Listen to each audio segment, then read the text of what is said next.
વડોદરા મહાનગરપાલિકામાં માસ સીએલ પર ઉતરી વર્ગ 1ના અધિકારીઓ અને કર્મચારીઓ દ્વારા વિરોધ કરવામાં આવ્યો। ત્યારબાદ મ્યુનિસિપલ કમિશનરના અધ્યક્ષ સ્થાને બેઠક યોજવામાં આવી। વડોદરા મહાનગરપાલિકાના વર્ગ 1ના અધિકારીઓ સહિત કર્મચારીઓ માસ સીએલ પર ઉતરી જતા મહાનગરપાલિકાની કામગીરી ઠપ થઈ ગઈ હતી। જે બાદ અધિકારીઓને પડતી મુશ્કેલીઓને લઈને મ્યુનિસિપલ કમિશનર અરુણ મહેશ બાબુના અધ્યક્ષ સ્થાને એક મહત્વની બેઠક મળી હતી। મ્યુનિસિપલ કમિશનર અરુણ મહેશ બાબુની અધ્યક્ષ સ્થાને મળેલી આ બેઠકમાં તમામ વિભાગના અધિકારીઓ ઉપસ્થિત રહ્યા હતા।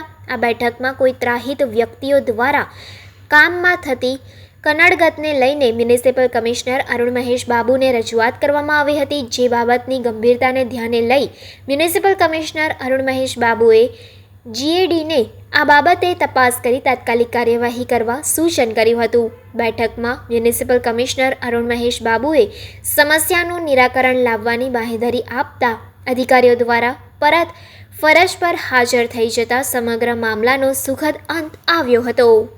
માંગણીઓમાં મુખ્યત્વે ઘણી બધી માંગણીઓ છે, ઇન્ટરનલ ડિપાર્ટમેન્ટ પણ હોય એટલે એ બધી બાબતો, એની સાથે સાથે સેફ્ટી ને સિક્યુરિટીની બાબતો હતી, ઓફિસોમાં સીસીટીવી કેમેરા લગાવવા જેવી બાબતો હતી અને આરટીઆઈને લગત ઘણી બધી ચર્ચાઓને એમની સાથે સ્પષ્ટતા કરવાની હતી।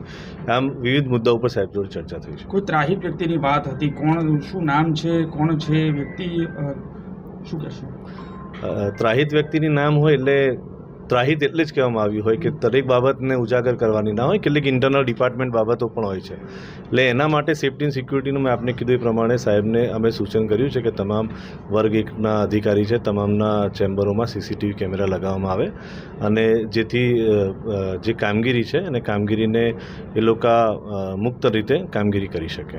પરમ દિવસે મને ક્લાસ 1 ઓફિસર્સ દ્વારા એક આવેદન આપવામાં આવ્યું હતું, સાંજના સમય હતો, પણ એ લોકો 2-3 ઇશ્યુઝને લઈને એ લોકો એની ગ્રીવેન્સીસ હતી, એ ગ્રીવેન્સીસ ત્યાર સુધી રિઝોલ્વ ના થયા ત્યાર સુધી અમે લીવ ઉપર ઉતરવાનું એ લોકોએ કીધું હતું।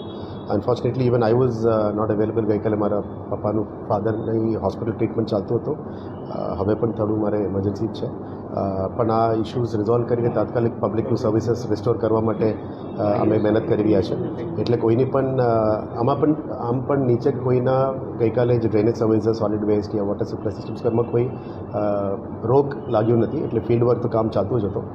ક્લાસ 1 ઓફિસર્સની માંગણીમાં અલગ અલગ છે, આઈ થિંક આપ એમને પૂછી શકો છો, પણ જે લોકોની માંગણીઓ જેન્યુઇનલી છે એ જેન્યુઇનલી કરવા માટે જીએડી અને લીગલ ડિપાર્ટમેન્ટ તરફથી અમે સૂચના આપી છે કે whatever needs to be done for the proper system administration ચાલવા માટે we have try to engage that, અને આનું નિરાકરણ માટે અમે કામગીરી કરવા માટે જીએડીને સૂચના આપી છે। જીએડી તરફથી આ કામગીરી કરવામાં આવશે।